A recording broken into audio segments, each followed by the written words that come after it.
Welcome back to Tyne Talks, everybody, from the comfort of our luxurious podcast studio in Baba Yaga's Loft, North Shields. Once again, a big thanks to Kester for allowing us the use of the space and the equipment. Baba Yaga's is a vibrant and popular bar in the heart of North Shields who are staunch supporters of grassroots music and the arts, and please show them some support by paying them a visit sometime soon. Tyne Talks is hosted by myself, John Torrance. I'm an actor and writer, along with Dean Jolly, a local author, poet and occasional events organiser.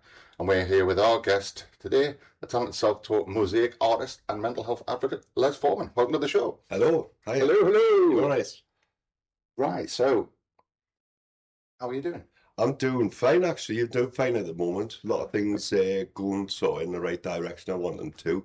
A lot of sort of little commissions and things in the pipeline. So, there's a lot to be cheerful for at the moment. Oh, that's great. But let's take you back to the start. What was young Les like, and how did art first enter your life? I think it's always been a part of my life, to be fair. Even from a very early age, I recognised colour.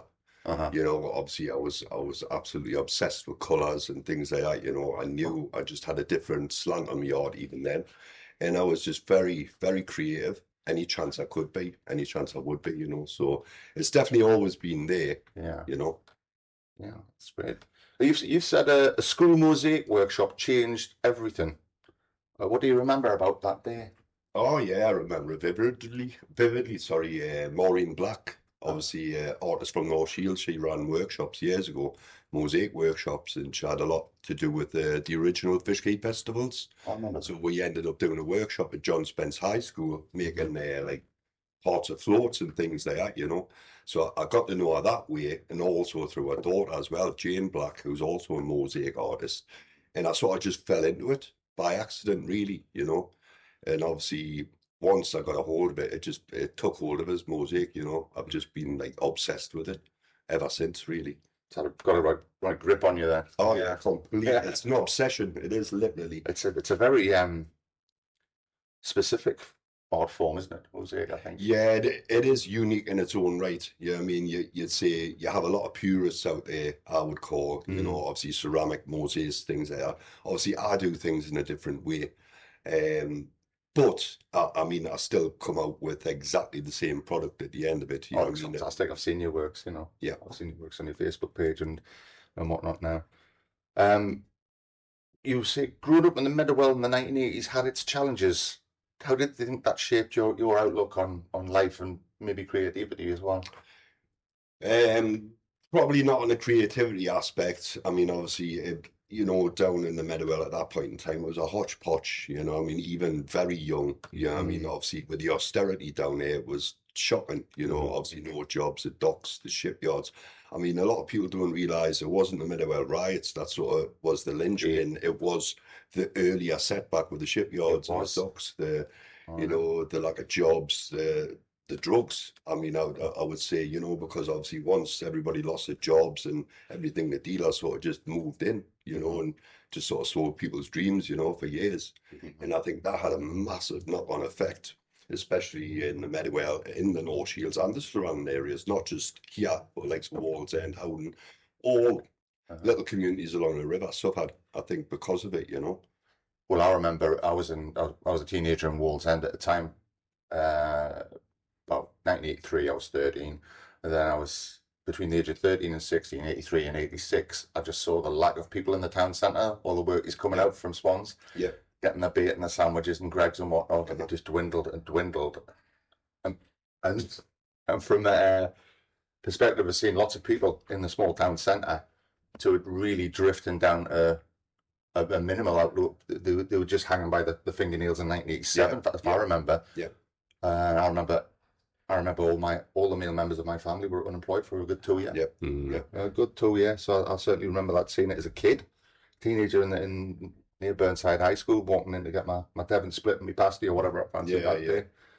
So I think there wasn't a lot of encouragement then. We were quite lucky in a sense, like the Meadowell. We had some great people like Sir Nancy Peters, who everybody knows and adores, and she was like the mother of the Ridges, and she looked after us kids, we had the Meadowell Centre, we had like Duffel, Keith McGarry, a beautiful man called David, Father David, you know, he was an amazing man. So I know Father David. yeah, Yeah. he's a beautiful, and he's still going now to this day, you I know. think he's a canon. David Peel. David Peel, He's yeah. a beautiful man, you know. So, you know, you can take some positives out of there, you know, because there was good people that try to obviously encourage, you know, you to get outside the box in essence, you know what I mean? I think outside the box, you know. I think very few were quite lucky to sort of break out of that at that point in time, you know. The library was a safe space for you as a kid, and I like this question because it was a safe space for me as a kid. Yeah. It was the physical version of the internet. Yeah. In the 70s and 80s, really. There's a lot of knowledge in there, and you would have to go to the library or see it in a paper. Yeah. Before there was nothing else. Back then, a lot of kids don't realise that the internet only really took off in the early noughties. You know, they think it's always been there. But what did you find in the library that kept you going back to it? Well, I suppose the thing was because I was heavily bullied then, you know what I mean, and I had nowhere else to go, to be honest with you. And my safest space was the library, you know. Yeah. Because nobody else went there, you know. So I literally I hid in the library for like best part of 3 years, you know. But I think when I look back at it now, it's been the best part of my education, in essence, you know, because I had a wonderful librarian there that, you know, I'd start off reading comics. 3 years later, I was leaving reading To Kill a Mockingbird and things like that, real books. Yes. You know what I mean? So I'm grateful for it in a sense, although it's quite sad. Do you know what I mean?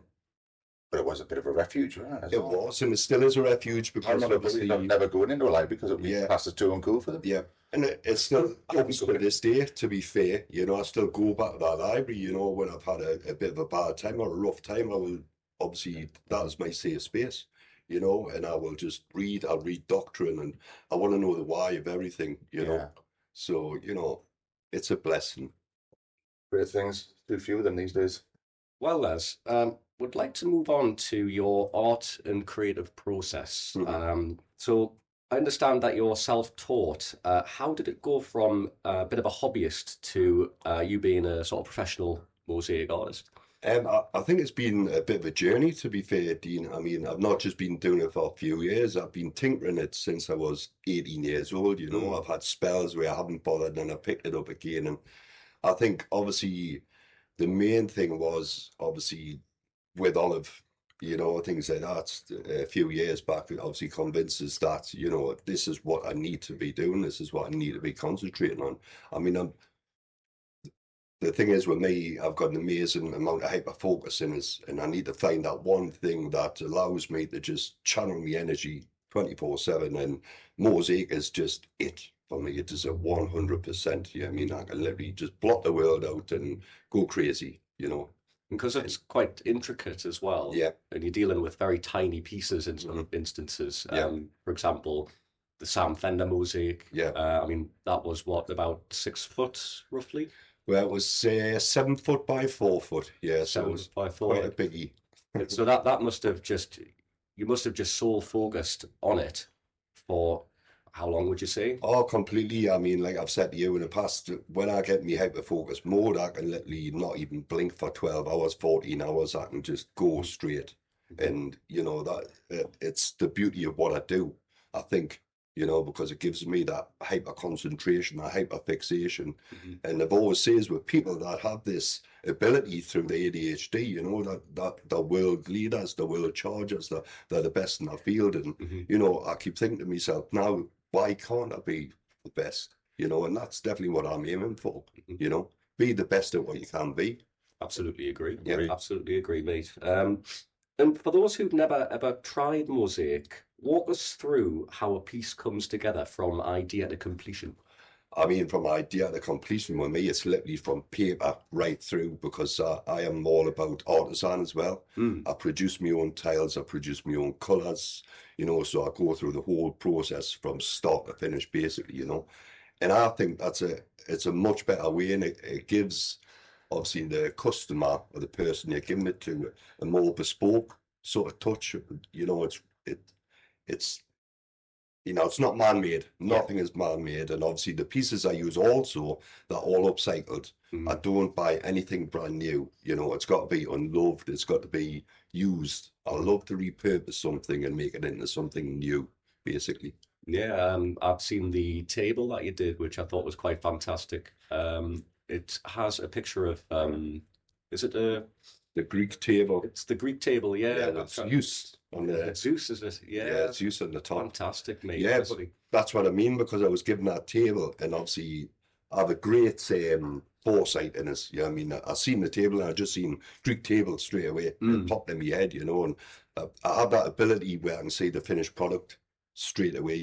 It was same with the Sam Bender one. It just popped in my head instantly, and I can visualize, basically what I want the end product to be, and I think that's a good gift Oh, to it's have. massively for any artist in any field to Yeah. have that vision and be able to just execute it. And Yeah. then at the other end, you go, yeah, that's exactly what it looked like in my head Yeah, when I first imagined it. yeah.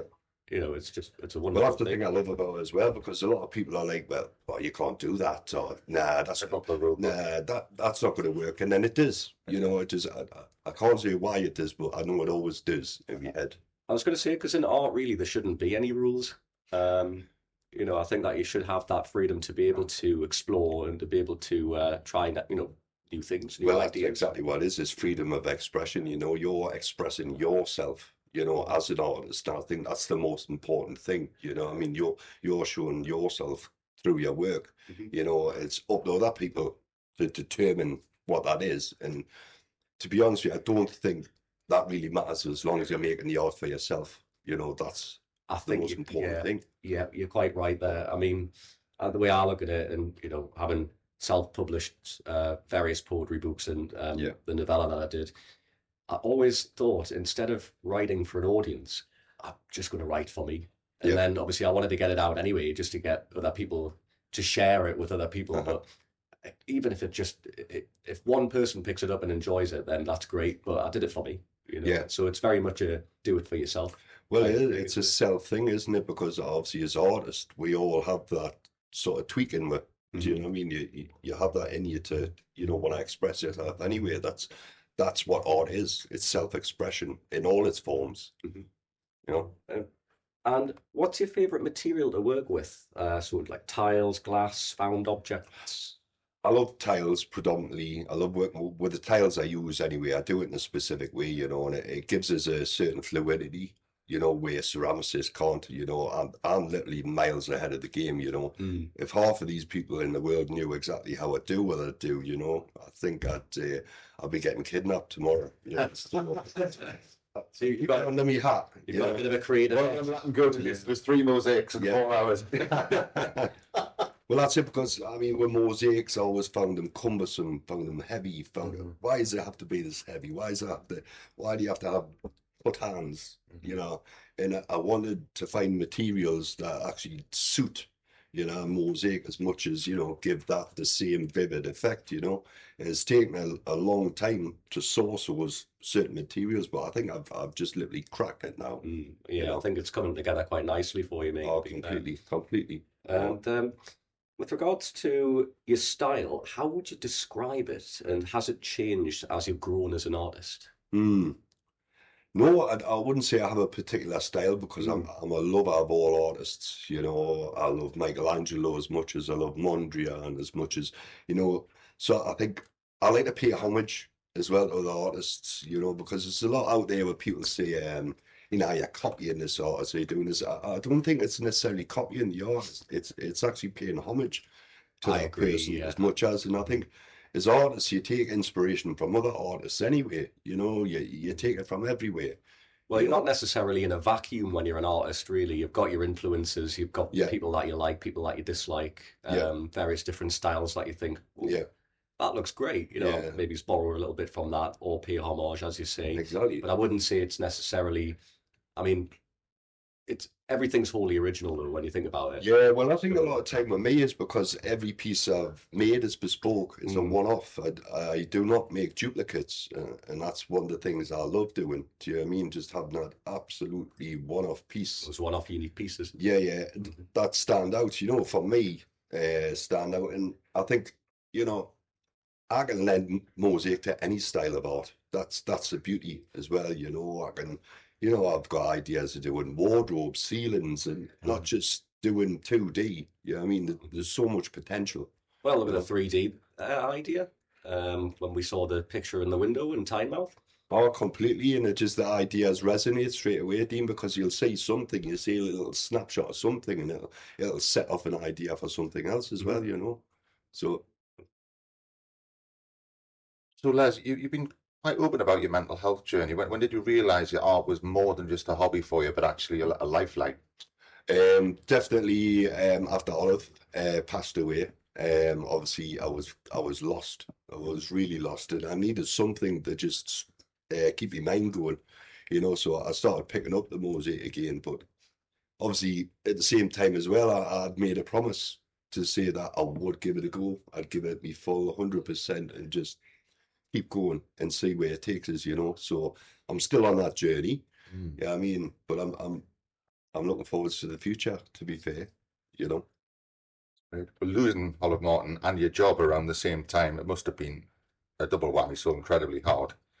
And how did that become the moment you chose to pursue art Oh full yeah, time? yeah, because it left us at the crossroads, to be honest with you, John, you know. It was either sort of suck it up and go back into work and do the normal 9 to 5, or you know, push myself finally, take that leap of faith, because I've always been telling myself since my mid 20s, you know, you've got to take that leap, and it's just never been the right time. Mm.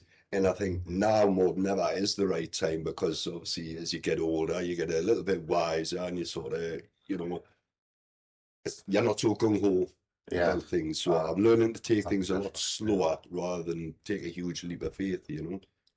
But yes, Oliver was definitely predominant in it as well. It was the good kickstart, you know, and I'm glad it happened, to be fair. So you've got a few men's groups that you've started. How have they impacted you, having started them, and the community? Oh, well, massively. Obviously, I'm not afraid to talk about my own mental health journey, obviously culminating in a couple of years back where I tried to take my own life as well. Um, you know, unfortunately, I had people around us, you know, that recognized and got a hold of us and made sure I was okay. And, you know, it's taken a while to come back from that. But what I find is a lot of solace in doing the men's walking talks. I think that if you've been in that position yourself, I don't want anybody else to be in that position, to be Well, fair. they've got no one to talk to. Not, no, not at all, because there's always somebody there to talk to, John.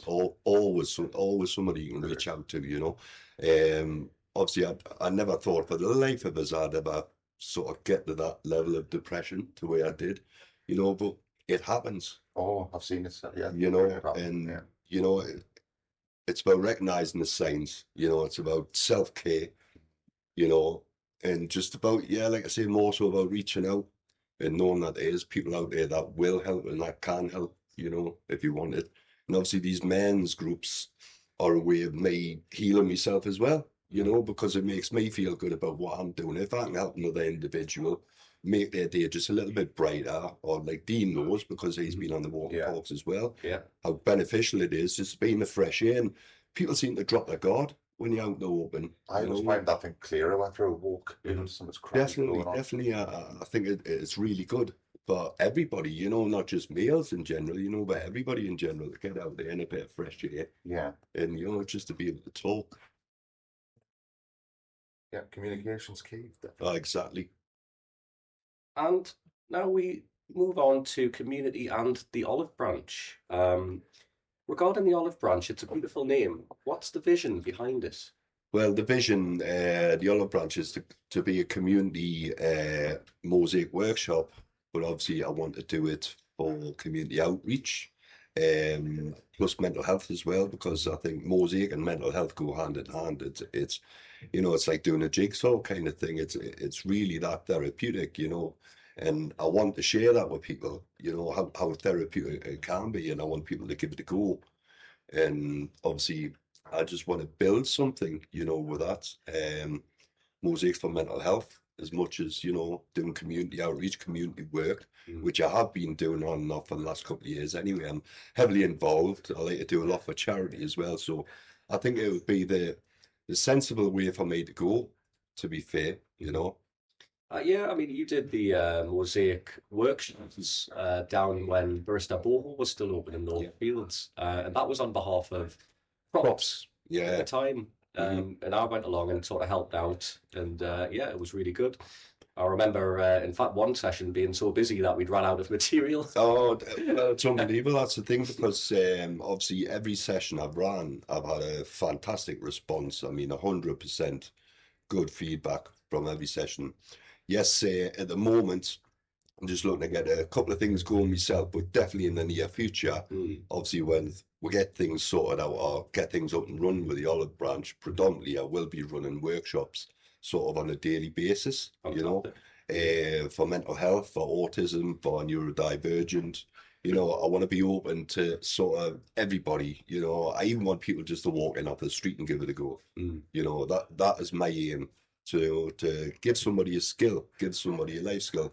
The way I've done it now with my mosaics, I can make it transferable to everybody. I can literally teach anyone to do this. Well, You know? leading on from that question, we can't not discuss your protege then, Uh-huh. Tommy Surrey.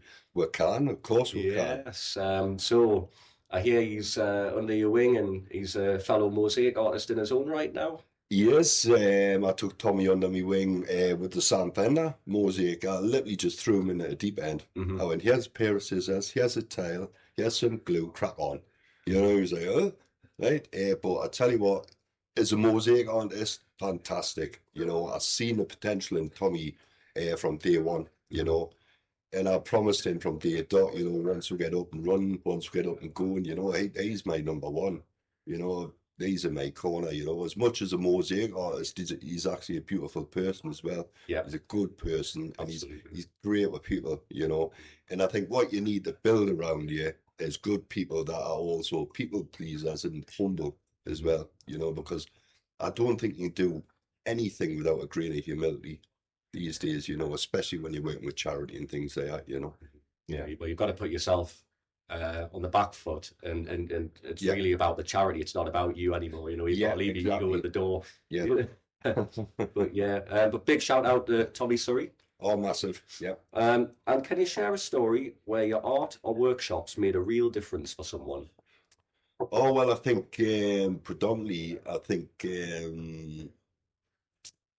the motorbike mosaic has probably actually had the most massive impact, you know. Absolutely. It's a beautiful story as well, and you know, sadly the mosaic who I made it for, he lost his life last year doing what he loved, riding motorbikes, you know. So it's been so very bittersweet, the whole journey with it, you know. I'm so glad I'd done it, and it just as an artist, you know, you don't realize how much impact you can actually have on individuals just through your art, you know.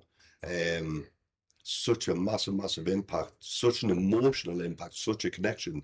More so that they're basically like family down there, BDS motorcycles, you know what I mean? Well, the, you know, beautiful resonance now. So yeah, for the emotional reasons, and also I think the Sam Fender as well, because I mean, you know, to be able to go up to Newcastle United's for that charity evening, you know, I spent the night with the players. I got to speak to Eddie Howe. So John Hall was a highlight. I mean, You're a spot bigger than your face on. oh, it was just like that. unbelievable. You know, and for that reason, you know, me and Tommy would sit there and chuckle at the table. Literally, we were sitting on the hedge fund table. Yes, 5 million here, 10 million here. Yeah. But, you know, we were happy as Larry. Two lads from flipping Shields sitting with the highest of the high. Was it black tie? And all Oh, it was a proper black tie event, you know. It was absolutely amazing. And, you know, for that reason, those memories, you know, you can't take away from us. You know, that was a very, very special evening. It's a massive achievement. You know, it's brilliant. You know, I get to make a pretty picture. I get to enjoy what I'm doing. Get to do something for an honourable cause. And then I get to meet, you know, the Newcastle United crew, you know, so bittersweet. Oh, yes. Well, you're saying Shields, lads. How does the local North Shields community inspire your work?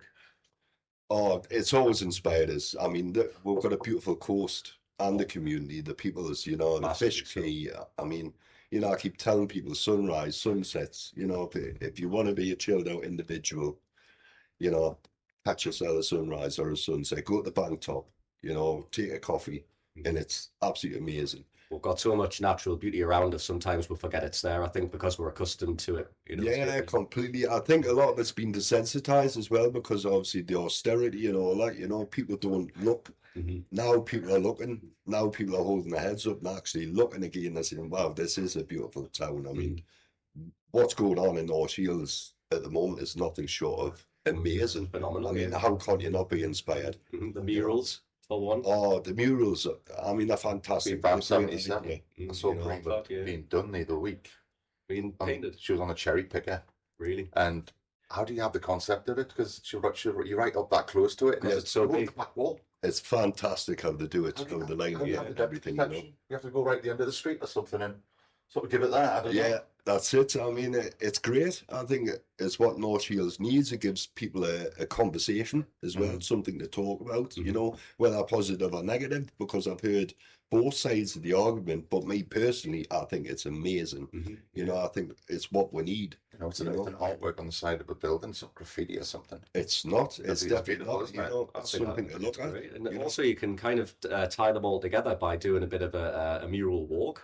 Yeah. So Well, we've done the walk and talk the other week. One of the lads and we actually done the mural walk on the walk and talk. It was fantastic. Being able to see all these artworks. I think a particular favourite of mine is the one with the fish and the seagull that's just down by the side of where the Bell and Bucket pub is. Oh yes, yes. I think that's a great one. Beautiful one. I think I've got to go with the gunner.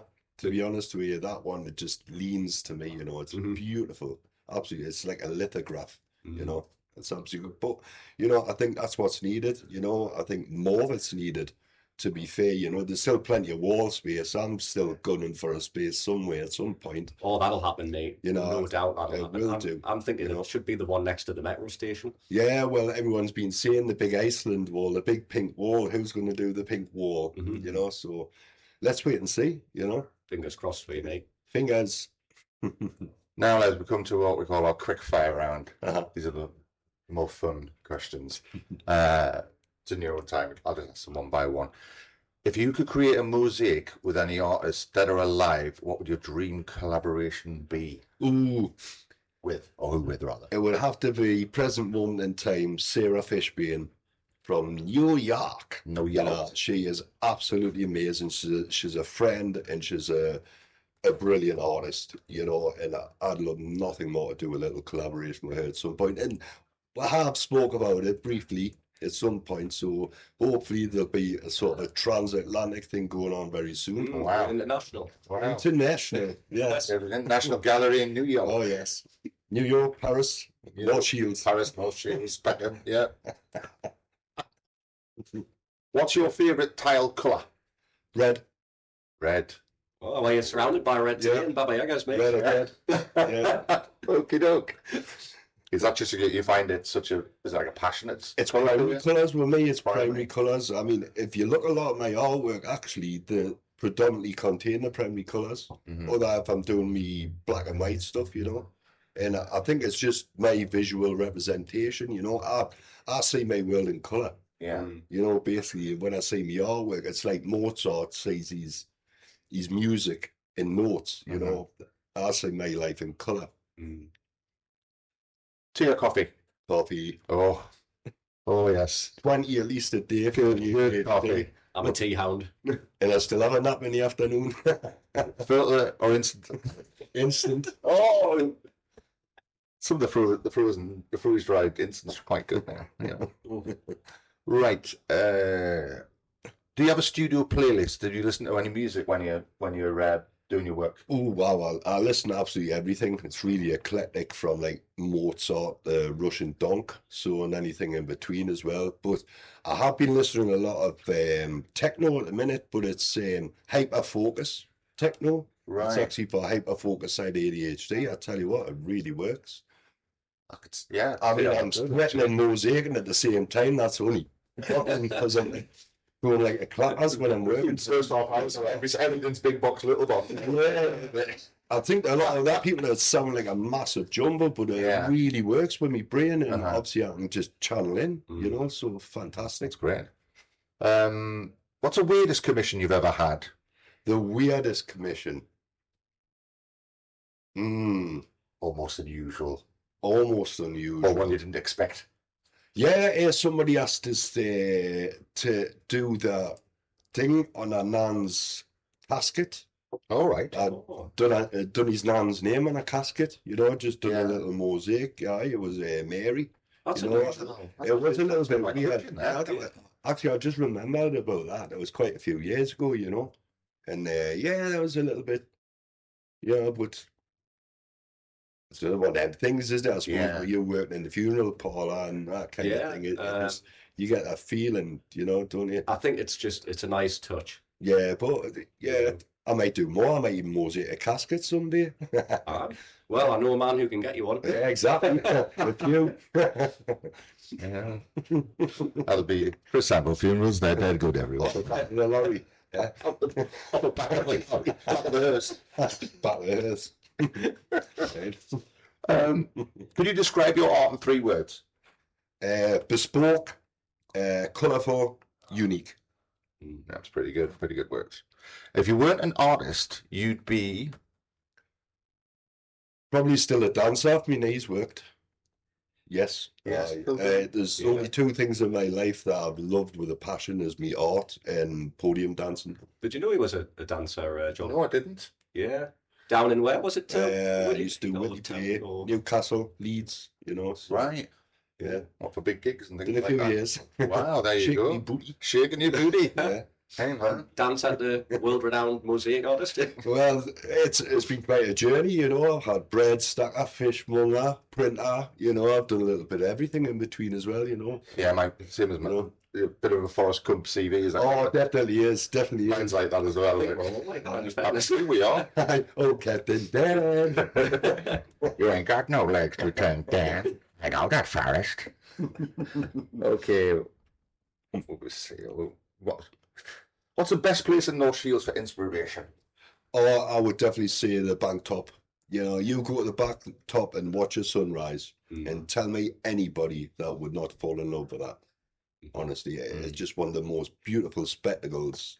I've got a few mosaics, personal ones lined up just on sunrises alone. It's quite similar with the 2 piers and the rising of the water. Yeah, there's no better watching. It looks like a painting itself, doesn't it? I love watching the fishing boats coming in and shadowing all the seagulls just hugging the fishing boat, Oh, aye, they're not daft. You get that lovely feeling of home. It says home to me, Oh, that's when I saw the piers when I was on the DFDS boat. Yeah. And I was coming back from Amsterdam. As soon as you see the piers, I got that sense of back. Yeah. Yeah. And it was Yeah. just I lovely. did travel that quite a bit because obviously I was in Germany. Mhm. So the DFDS ferry, it's like when I came across on the metro or the train when I was down south and I would see the Tyne Bridge. That's it, That definitely. was really just that. Oh, Gives you fuzzy a nice feeling. little fuzzy Gets you, doesn't it? feeling, It doesn't does. it? Yeah. Every time. Final question, the quick fire round. One thing people get wrong about you. Ooh. I'm soft. Yeah. That's definitely, but Push at your peril, folks. definitely I've had the funny thing is I've had 6 weeks sobriety come this weekend. Congratulations. Thank you. It's been a long time. It's been a bit of a struggle, if I'm honest. Not the sobriety, just the leading up to it. But what I can say is I'm less tolerant, and I think, to be fair, it's a good thing. Is it that post-sobriety clarity, do you think? Yeah, I think I've just subdued myself for so long and just went, just forget that comment or whatever. And I think now it's more beneficial, than ever. And it's good for me as well because I get to keep my boundaries again. And I'm getting to concentrate on really what I want to do. Excellent. That's Yeah. excellent. That's great. More power to you. Well, now we come to future plans. So, Les, what's next? Big projects or dreams for the next year or two?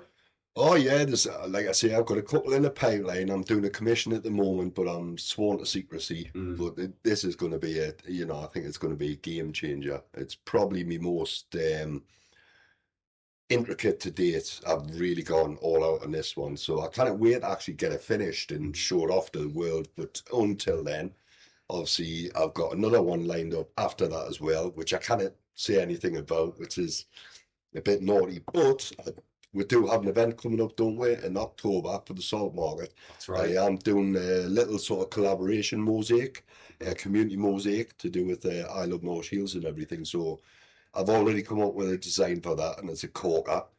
So I'm looking forward to getting stuck into that and getting some community interaction again, you know. Great, and, yeah. and seeing how good that goes on the day. Because we're sharing a stall, aren't we? We are, do you know? We are. So I'll be selling some of my books and also books on behalf of Andrew Mears, you know, the Words on Any Street poetry anthology for homelessness. So we'll be doing some fundraising down there for that at the same time. Yeah. Well, we're going to revive the Teeny Tunes this year I love as the well. Teeny Tunes. You know, because they were really popular. Well, they were popular, you know. I don't see why I sort of dropped them back, but anyways, I've got a few other things in the pipeline, little mosaic clocks and things I'm thinking about. So, you know, I'll have a few bits and bobs there as well as doing the mosaic. So, well, you've just nearly answered my next question there, because I was going to ask any new materials or techniques that you want to experiment with. Yes, I'm busy experimenting. I've got a friend. He's an amazing man. He makes his molds out of reconstituted concrete and river washed sand. And it's almost like pumice. You know, it's really lightweight, beautiful. You know what I mean? But so I'm exploring ideas with that, and I'm exploring ideas with him as well, because he's a great sculptor. And I'd call him a cement artist, because he is. It's literally what he is. He's brilliant. So yeah, there's lots to look forward to. Where can listeners find your work, or how could they might possibly get in contact with you for commissions? Well, obviously, I'm visible on Facebook and on Instagram. Obviously, you have a website now that's up and running through you as well. So, obviously, Facebook, Les Forman Mosaics. I've got the same handle, Instagram as well. So just check out my work there. And obviously, there'll be all the links to my website from that page as well. And I'm more than welcome to have a look, and more than welcome to give us a ring. You know, if anybody likes anything to see or fancies a commission in the future, you know, I'm all ears. And what's one message you'd like people to take away about art, mental health, or resilience? I think it all comes together as one, you know, because my art gives me the peace I desire, as much as I give something from that art as well to the individual or the person that's looking at it, you know. So it all sort of goes round in a loop. Really, you know, so mental health, art, you know, I mean, and just being generally happy and humble, you know, I think is very important, you know, keeping your feet on the ground, you know, and I just want people to enjoy what I do, you know, basically. Well, thank you very much, Les. Les, it's been an absolute pleasure. I really thank you for coming down and certainly has. Sign talks. Thank you you. know, You're welcome, absolutely great. You welcome, know, team. When we spoke earlier, you said warts and all, you know. Well, that's it. And, you know, it's tough times out there, even for artists and us, but I think the message is you just have to keep going. You have to keep believing in what you do. Well, it always starts with, what do I always say? It always starts with one piece. Exactly. One piece, my friend. You know what I mean? Well, definitely. Much love. And this has been Tyne Talks. I've been your host, Dean Jolly. Your co-host, John Torrance, and our wonderful guest today. And we've been sat here with Mr. Les Forman. Thank you very much, guys. It's been wonderful. In the meantime, keep talking Tyne. Tyne